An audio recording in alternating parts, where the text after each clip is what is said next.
Office की तरफ से पार्टी है, एक छोटा सा सेमिनार कराया मेरे जैसे आदमी से, उसके बाद में क्या हुआ, उसके बाद में छोटी सी पार्टी हो गई। पार्टी में एक तरफ नॉन वेज है, ठीक है भैया, एक तरफ नॉन वेज चल रहा है और एक तरफ वेज चल रहा है, वेज में दही बल्ले, एक तरफ से ठंडे दही बल्ले, गर्मी का टाइम, एकदम से ऊपर एकदम मजेदार, ठीक है। एक जेंट्स आ रहा था ऐसे लेने के दही बल्ले, तभी मैम आ गई, तो उसने क्या कहा, आफ्टर यू, पहले आप लीजिए, आपके बाद मैं लेने वाला हूं, after you, got the point. अब देखिए एक्चुअल में हुआ क्या, ये न्यू दिल्ली रेलवे स्टेशन पहुंच गया। न्यू दिल्ली रेलवे स्टेशन के पास में एक दरवाजा है, मतलब कि थोड़ा दरवाजा इधर उधर करना है। अब एक औरत आ रही है पीछे से, ठीक है, तो इन्होंने क्या किया, इन्होंने दरवाजे को ऐसे खोल लिया और बोला आफ्टर यू, पहले आप चलिए फिर मैं आता हूं। इस बात को मैं ऐसे भी बोल सकता हूं, अलाउ मी प्लीज, क्या बोल सकता हूं, अलाउ मी प्लीज, कि भैया पहले आप फिर मैं, ठीक है भैया।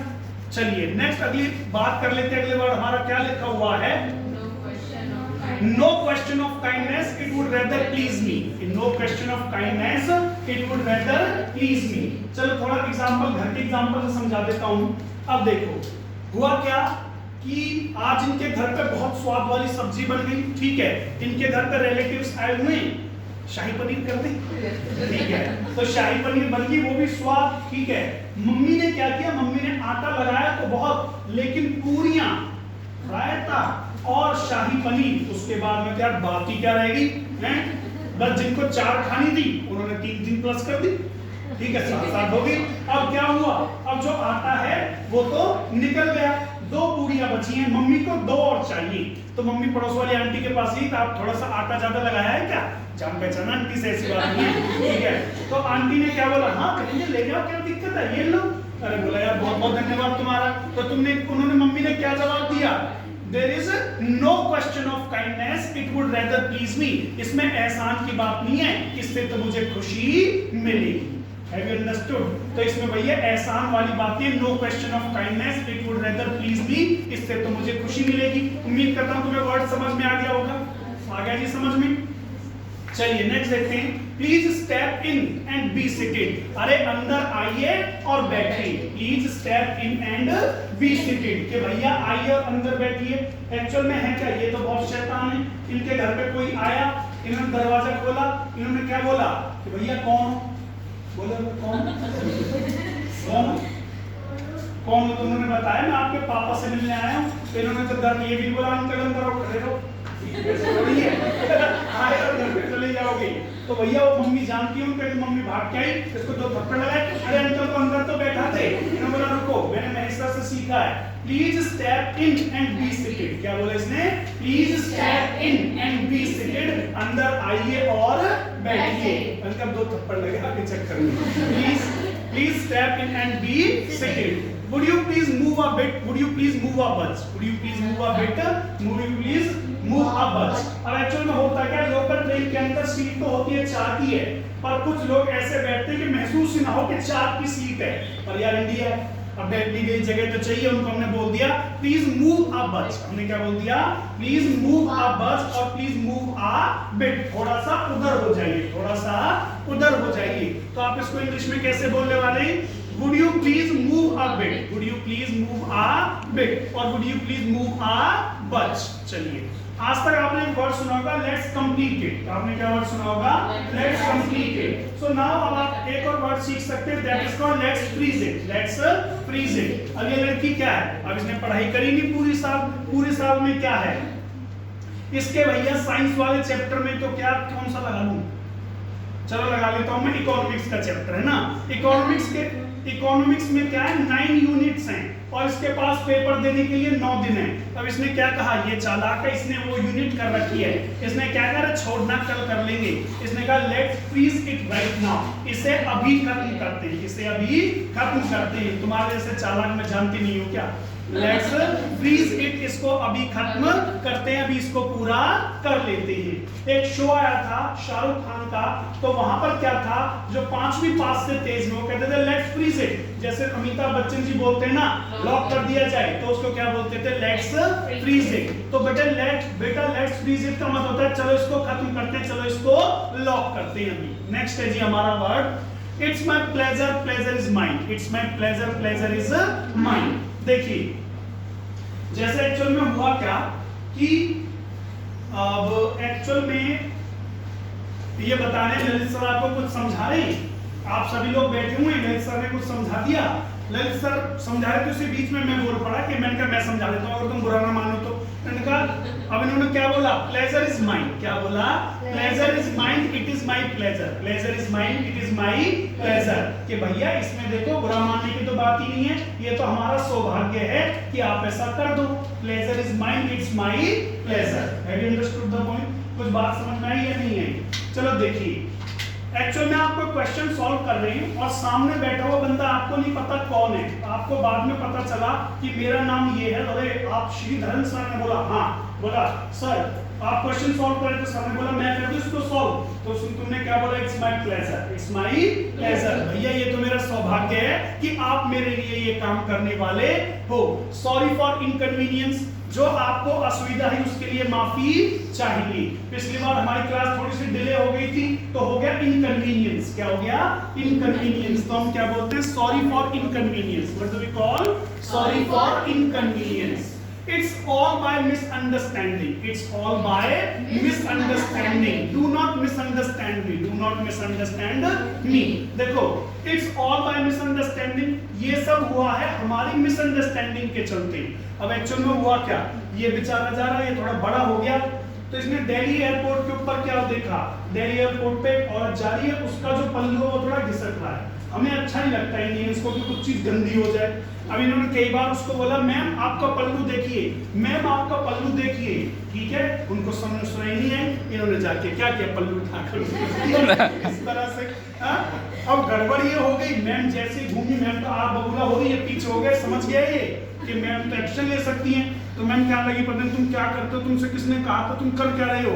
तभी एक व्यक्ति आता है, उनका मैम मैंने कुछ गलत नहीं किया, आपका जो कपड़ा था वो नीचे गंदा हो रहा था, किसने उठा के रख दिया। तो मैम ने क्या बोला, it's all by misunderstanding, it's all by misunderstanding, मतलब तुमने, मैंने कुछ गलत समझा इसलिए मैं भड़क गई थोड़ी सी। It's all by misunderstanding. Next देखिए, डोंट मिसअंडरस्टैंड मी, मुझे गलत मत समझिए, डोंट मिसअंडरस्टैंड मी, मुझे गलत मत समझिए। Got the point. एक बार ऐसे ही क्या हुआ, अब ये बाइक चला रहा है, ठीक है, इसने बाल ऐसे ऊपर कर रखी, इसने क्या देखा, एक भैया लड़की बैठी है, उसका जो बेचारे का दुपट्टा है वो टायर के पास है, ठीक है। अब टायर के पास होने में गड़बड़ हो जाती है, चोट लग जाती है, बहुत भारी भरकम। अभी दूर से उंगली कर रहा है, उंगली करे जा रहा है, ठीक है। तो उसने क्या देखा, उसने देखा कि भैया तुम, उसने, उसके भाई ने बाइक रोक ली, इसने बार बढ़ा रखे, इसको तो लग रहा है कि ये तो कोई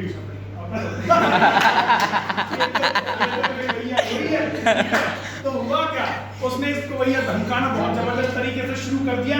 इसने कहा डोंट मिसअंडरस्टैंड मी, मुझे गलत मत समझो, आपकी बहन का दुपट्टा इसमें आ जाता तो भैया गड़बड़ हो जाती। तो उसने बोला आई बेग योर पार्डन, क्या बोला उसने, आई बेग योर पार्डन, मैं आपसे माफी चाहता हूँ, आप तो हमारा भला चाह रहे हो और हमने आपको छपरी समझा। Do not misunderstand me, do not misunderstand me, मुझे गलत मत समझो। Sorry to have disturb you, आपको डिस्टर्ब करने के लिए माफी चाहूंगा।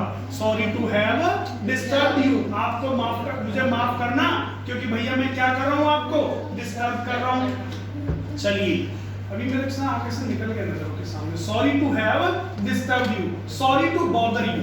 देखिए बॉदर और ब्रदर में अंतर होता है। बॉदर का मतलब होता है चिंतित होना, बॉदर का मतलब क्या होता है, चिंतित होना। सो यहाँ पर क्या लिखा हुआ है, सॉरी टू बॉदर यू, आपको परेशान करने के लिए माफी चाहूंगा। सॉरी टू बॉदर यू, आपको परेशान करने के लिए माफी चाहूंगा। प्लीज डोंट, इसका मतलब आप समझ ही गए होंगे। Sorry to have disturb you, sorry to have disturb you, आपको डिस्टर्ब करने के लिए माफी चाहूंगा। Sorry to have bother you, आपको परेशान करने के लिए माफी चाहूंगा। उसके बाद में कौन सा वर्ड है, उसके बाद में एक वर्ड लिखा हुआ है, लेट्स टॉक अबाउट दैट। पढ़िए कौन सा वर्ड है, पढ़िए एक बार। Please don't feel embarrassed, please don't feel embarrassed, के भैया एम्बैरेस फील मत करो, प्लीज डोंट फील एम्बैरेस्ड। अब इसका मतलब क्या है, इसका मतलब है कि शर्मिंदा महसूस मत करो, शर्मिंदा महसूस मत करो। अब ये अपनी छुट्टियां पड़ रही हैं, बुआ के यहाँ चली गई, बुआ के यहाँ पर एक महंगा सा क्या था, महंगा जैसे ये गई इसको फ्रूटी दे दी महंगे से ग्लास में, अभी बेचारे ने पी, ठीक है। तो बुआ के इसने इसको होल्ड किया तो बुआ उसका धोखे लाई ही थी तो वो स्लिप हो गया, वो टूट गया। तो इसके बाद में इनको क्या लगा, इनको बड़ी शर्मिंदगी महसूस हुई कि मुझसे ग्लास टूट गया। तो क्या बोला बुआ ने, please don't feel embarrassed, please don't feel embarrassed, it can happen with anybody, और कभी भी हो सकता है, किसी के साथ भी हो सकता है। हालांकि ज्यादा सिचुएशन को मैं रिलेट नहीं कर पाए और कोशिश करते हैं।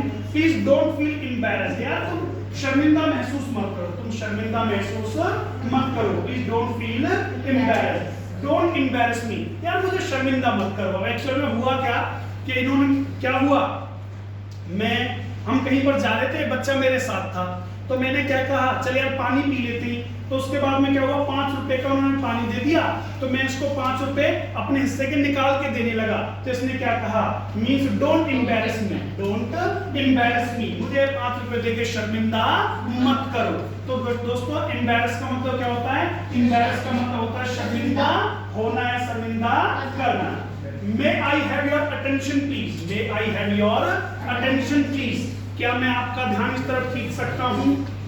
Will you please lend me your ears, will you please lend me your ears।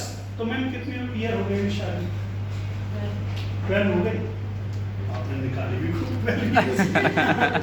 चलिए देखिए कोई बड़ी बात नहीं है, बहुत अच्छी जिंदगी चलती है, ऐसी कोई बात नहीं।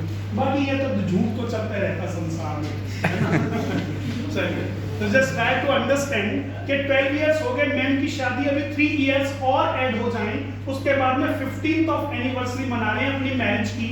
तो क्या हुआ, एक होटल के अंदर एक छोटा सा सेलिब्रेशन रखा है, उसके अंदर क्या होता है, वहां पर आपको एक एंकर मिलती है, ठीक है। अब वो एंकर क्या करते हैं, जैसे ही जोड़ा ऑन द स्टेज, जैसे ही कपल स्टेज पे आएगा तो वो क्या बोलेगी, may I have your attention please, क्या बोलेंगे, may I have your attention please, क्या मैं आपका ध्यान इधर खींच सकती हूँ, तो कृपया इधर देखिए, कृपया इधर देखिए। और अच्छा तरीका क्या है, और अच्छा तरीका, will you please lend me your years, will you please lend me your years, क्या आप इस तरफ ध्यान देंगे।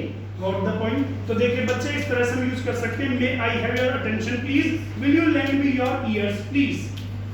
डोंट पैनिक, अफरा तफरी मत करो, डोंट पैनिक, अफरा तफरी मत करो। हम भी क्लास में